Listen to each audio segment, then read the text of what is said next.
Bom dia, mulherada! Como vocês estão hoje? Hoje a gente vai falar do eremita. Ontem a gente aprendeu a entender a nossa força e a lidar com ela, trabalhar com ela, né? Hoje a gente vai falar do eremita.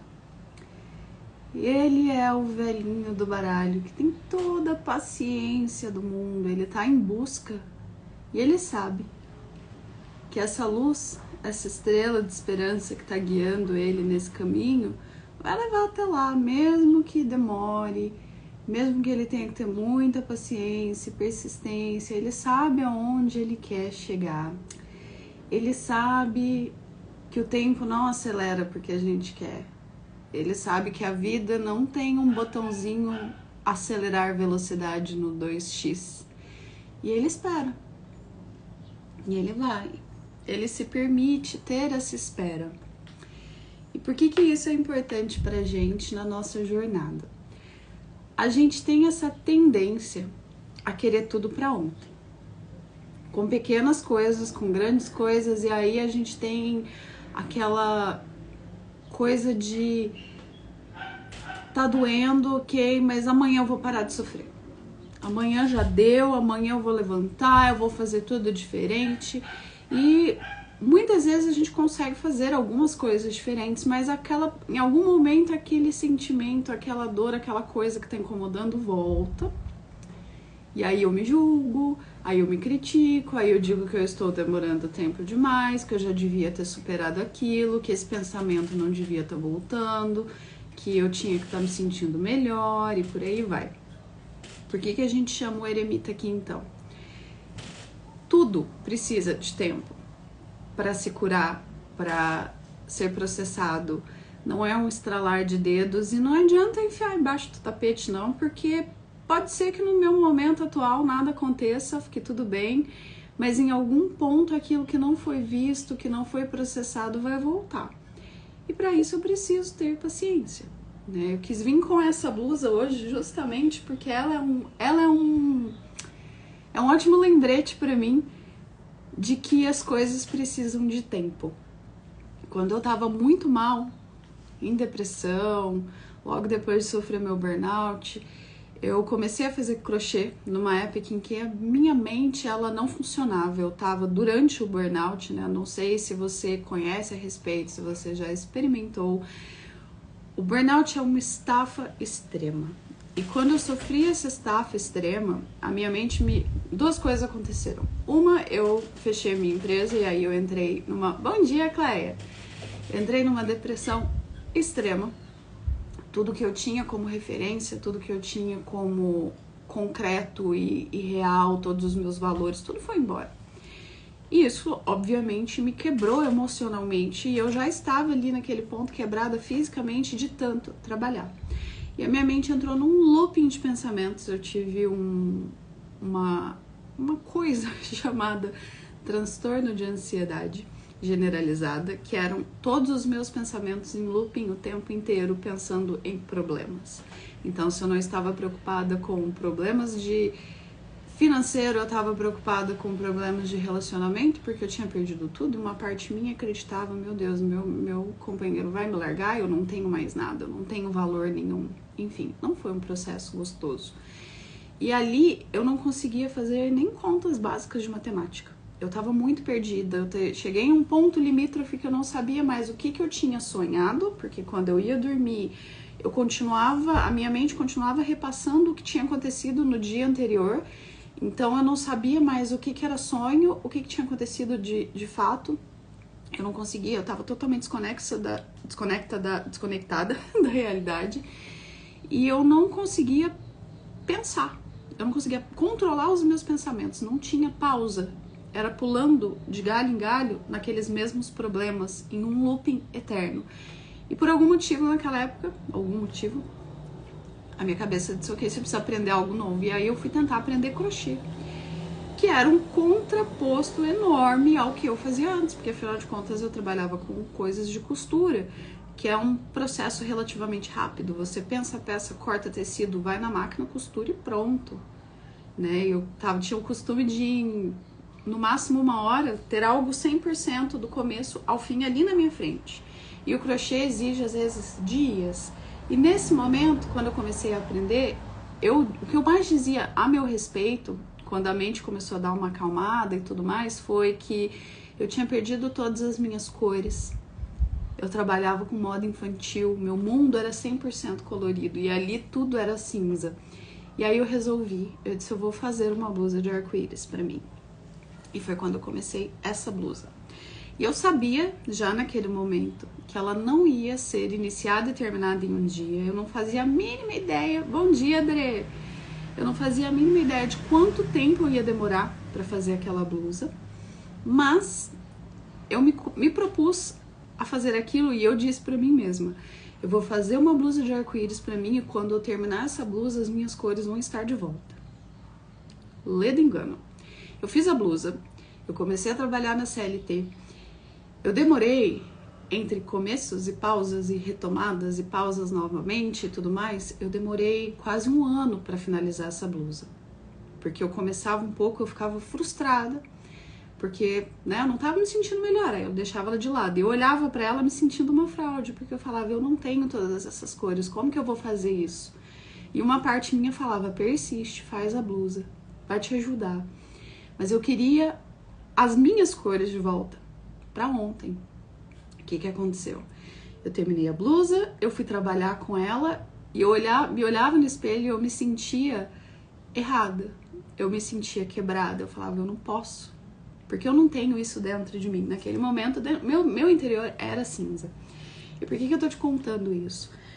Porque eu precisei deixar essa blusa ali e falar, eu vou usar essa bodega, porque em algum momento eu sei que essas cores vão voltar. E foi aí que eu entendi o eremita.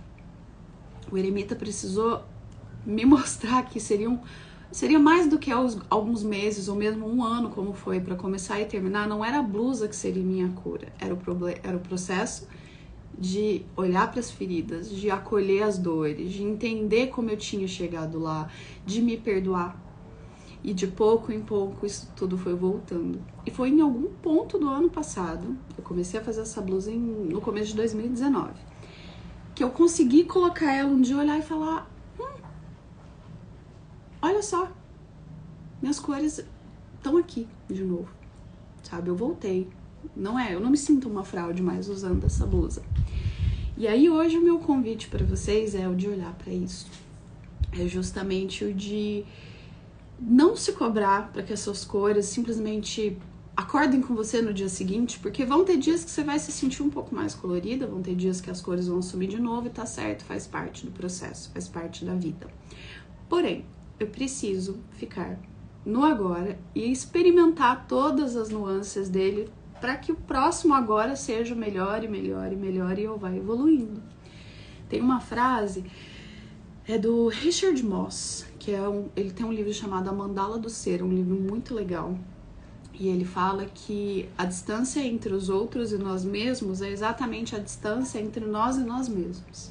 Ou seja, se eu não consigo me conectar comigo, tanto na minha luz quanto na minha sombra, como que eu vou conseguir enxergar a luz e a sombra do outro? Como que eu vou conseguir me conectar com a luz e a sombra do outro? Como que eu vou conseguir me permitir acolher tanto a mim mesma quanto ao outro se eu tô desconectada de mim? E esse processo exige tempo. Ele exige ser esse velhinho que tem a paciência de ir caminhando, né? Ele tem vários aspectos, esse é o que a gente vai focar aqui porque é o relevante. O eremita é o cara que busca a verdade dele, não importa o que, ele tem paciência. Ele é o louco que já viveu a vida toda. Ele é o louco idoso, ele já tem experiências, né? E a gente já tá aqui, a gente tem um pouco de eremita aqui dentro, porque você já tem uma carga enorme de experiências que te trouxeram aprendizados, que te ensinaram coisas que podem ser úteis para os outros. A gente até falou a respeito disso. Então, quando a gente traz o eremita, o primeiro ponto que eu acho que é o mais relevante para a nossa jornada é a gente aprender a ter a paciência de estar no presente. Aprender a diferenciar solidão e solitude, aprender o que significa eu gostar da minha presença. Eu saber que a minha presença é tão importante que quando eu entregar ela para outra pessoa, ela vai ser um presente. Preciso apreciar a minha própria presença, né? Então o desafio de hoje, o passo de hoje, é você fazer um esforço consciente de estar no agora. Como que a gente faz isso? Evita a multitarefa hoje, tá? Eu sei que é impossível todos os dias, que o mundo cobra, que a gente tem 500 mil coisas, mas eu quero te convidar a fazer um esforço de estar com o pezinho aqui, 100% aqui. Então, vai fazer... Obrigado, Cléia. Vai lavar uma louça, por exemplo? Não sei vocês, mas eu por muito tempo tive o costume de lavar a louça e botar lá o celular do lado, ou assistindo uma live de alguém, algo que fosse me adicionar, ou assistindo a aula de algum curso, ouvindo alguma coisa, um podcast e tal. Hoje, não faça isso. Observa todos os passos do que você está fazendo. Sente a água caindo na mão, se pergunta como que é a sensação dela. Sente o cheirinho do detergente, sabe? Sente ali a textura das louças que você está lavando. É um exemplo besta, mas um exemplo bom para te dar um contexto. Tá sentada pensando em algo, tá fazendo uma tarefa, por exemplo, ou tá lendo um livro, fica 100% focada naquilo que você tá lendo. Quando você observar que o pensamento tá indo para aquele problema do futuro ou para aquela situação do passado, fala, opa, pera, volta, aqui. Hoje a gente fica aqui. Um dia só. Para você ter essa experiência, você vai começar a trazer mais disso para outros momentos. Então, bota o pé no presente, pensa, ok. O que eu tô fazendo agora? Tô lendo. Então tá, eu vou ler. Eu não vou ler e pensar sobre como aquele comentário que fulano me disse 3 anos atrás me magoou, porque eu sei que isso volta na mente. Eu não vou pensar sobre o supermercado que eu tenho que fazer depois de amanhã, eu não vou pensar sobre aquela conta que eu tenho que pagar. Se é pra pensar na conta que eu tenho que pagar, então eu vou fazer isso só. Vou só focar nesse ponto, um passinho de cada vez. Toma um banho de presença no fim do dia, sabe aquele banho que você não toma com pressa, que você não toma pra pensar no mundo, pra planejar seu próximo dia, aquele do agora, de parar e falar, ok, tô sentindo a água, tô sentindo o cheiro de sabonete, tô lavando meu cabelo, eu vou massagear minha cabeça, tô sentindo os meus dedos na cabeça, sabe? Essas coisinhas. Isso te traz no agora. É a paciência de esperar a semente ter o tempo dela. Porque nesse momento você é a semente também. Né? Você está se plantando na terra. Não adianta querer exigir que amanhã você já seja uma árvore. Então a gente cultiva essa presença, esse passinho, essa resiliência de ir devagarzinho, confiando que, assim como ele tá ali só com a estrela para ser guiança dele, para inspirar, para levar, você também tem a tua lanterna, a sua estrela guia aqui. Só que você tem que ter a paciência de dar o próximo passo e depois o outro, depois o outro, depois o outro, para chegar onde você quer. Para isso é necessário olhar o chão agora, senão a gente cai no buraco e esquece. Então, essa é a tarefa de hoje. Ela é bem simples, mas vocês vão perceber a diferença fazendo ela na prática. Vou mandar no grupo algumas outras perguntinhas do Eremita para cutucar aí o inconsciente de vocês e o mantra do Eremita também.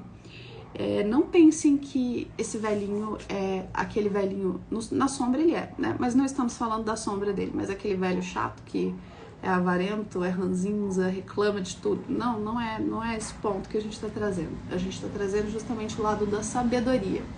Se eu consigo ficar no meu presente e me conectar com tudo isso, automaticamente eu vou conseguir me conectar com as outras pessoas e adivinha? Ficando no presente, processando tudo que vem comigo do passado, eu fico bem resolvida. Eu consigo ir entendendo os meus processos para poder acolher tudo que já foi e transformar tudo o que seria uma dor, uma terceirização de culpa e tudo mais, vira sabedoria, para que eu possa dar os próximos passos. Então é isso, meninas. Obrigada, duas, pela companhia hoje. Eu amo quando vocês estão aqui comigo de manhã. Vou mandar as perguntinhas lá no grupo. E à noite a gente se encontra às 7h30 para bater nosso papo. Um ótimo dia para vocês.